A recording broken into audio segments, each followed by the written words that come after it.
Well, Monday's here. Jackie Kostek's here to help us jumpstart not only the morning but the week. We're in good hands. Absolutely. Happy Monday to you guys. I love the weather forecast. I love that we're just diving right into it. Yes. So it's all good. All right. Earlier this year, actress Michelle Yeoh won an Oscar for her role in the film Everything Everywhere All at Once.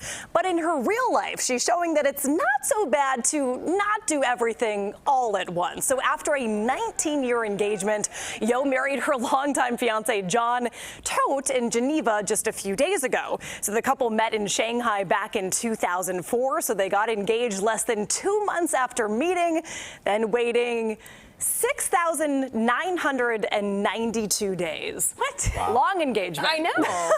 But she was focused on her career.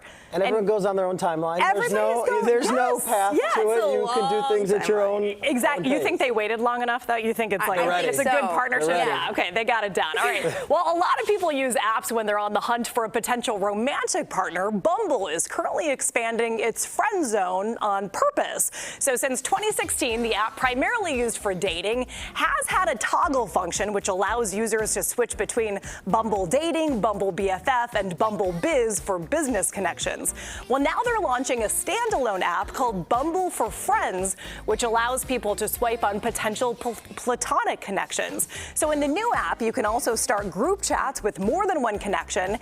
And Bumble's founder says with this offering, Bumble is trying to solve the extremely important issue of loneliness. And we were talking about it earlier in our meeting.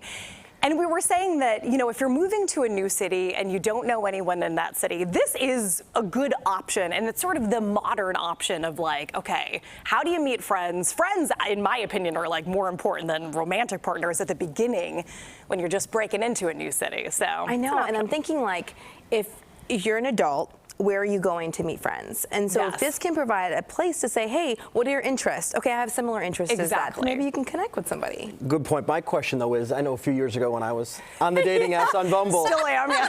they had a friend option. Yes. And I don't remember it really catching on. Most people were there looking for love. So either. I'm curious what's going to be different this time around. Right. But I feel like we've been lucky enough to like be in cities where we have already had sort of friends. So I feel like it's been, I don't know, if you were moving to a new city, didn't have any friends, were in a job maybe that you were working from home. I don't know. There's a lot of reasons, I think. But what would your profile say for friends? Ooh, like my caption or my that's my like your bikes bio. on the lakefront. I don't know. The worst question you always get on those apps, like, what are your hobbies? Like, I don't, do I do work. anything other than work? I work.